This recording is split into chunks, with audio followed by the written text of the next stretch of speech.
Imagine você agora caminhando em uma paisagem com muitas plantas rasteiras, quase que um gramado sem fim. Você sente o sol inabalável, um calor sem dó, o suor na sua pele. A caminhada segue e algumas árvores retorcidas aparecem pelo caminho. Pelo menos, o sol está atrás de você. No chão à sua frente, você vê sua sombra com um chapéu. Ocasionalmente, há alguns insetos bonitos e coloridos e diferentes. De repente, você ouve um som estridente. De onde ele vem? Mais à frente, você vê uma águia pousada em um buriti. Que sorte! É uma águia cinzenta ou águia coroada, em perigo de extinção. Como é rico o cerrado! Agora, algumas nuvens começam a se formar. A inclinação do terreno aumenta levemente. Algum tempo depois, você ouve o barulho de água e a paisagem começa a mudar. Há algumas árvores, algumas sombras. À sua esquerda, perto do rio, a mata fica mais fechada. Você sente o peso da sua mochila nas suas costas. E o barulho faz a sede recorrente despertar mais uma vez. Você tira a mochila dos ombros, abre o zíper e alcança sua garrafinha de água. Ainda gelada, que delícia! Enquanto abre a garrafa e bebe a água tão esperada, você olha para trás e vê que os campos dão uma visão panorâmica incrível da paisagem verde pálida. À sua frente, o relevo fica mais íngreme, mas a mata não é alta e tem muitas gramíneas até chegar ao topo do platô. Vixe, e as nuvens estão cada vez mais escuras. Espera, o que é aquilo? Fumaça? Um raio atingiu a vegetação. Lá no alto, a mata queima. O cerrado, tão precioso em biodiversidade, indo por água abaixo. Fogo abaixo, né? Você resolve que não é seguro continuar a caminhada e decide voltar e avisar as autoridades do parque para apagarem o fogo. Você sobe os degraus de madeira do centro de visitantes e avisa o pessoal do parque que está por lá. Conversa vai, conversa vem, você descobre que o fogo é bom para o cerrado e que tem sido assim há milhões, sim, você ouviu certo, milhões de anos. Oi, eu sou a Pina e hoje vamos falar sobre fogo no cerrado. Antes de tudo, quero começar esclarecendo que nem todo fogo é tranquilo e favorável para o cerrado.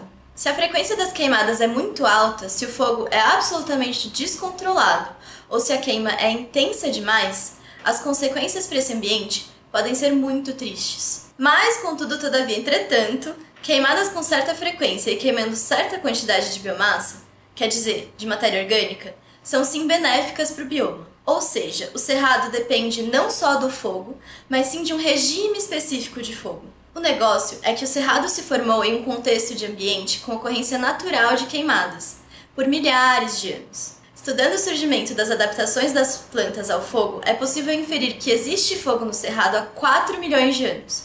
Os incêndios aconteciam principalmente por conta de raios, e agiam selecionando quem da fauna e da flora conseguia se adaptar ao longo das gerações e de milhares de anos.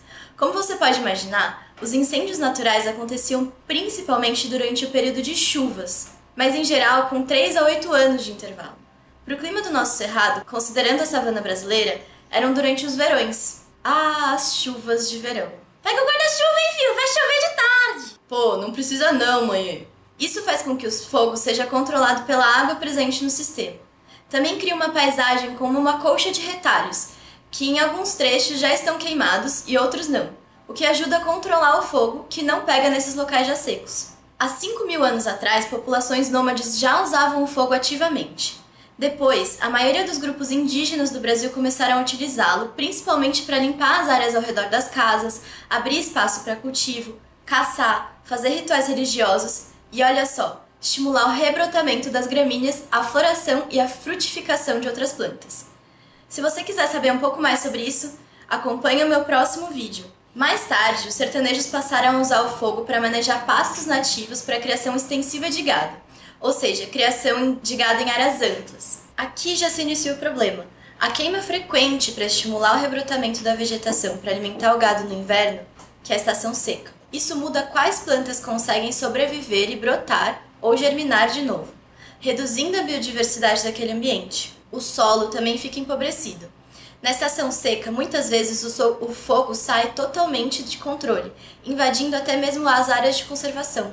Muitas áreas de mata mais fechada, como o Cerradão e o Cerrado propriamente dito, foram descaracterizadas nas últimas décadas.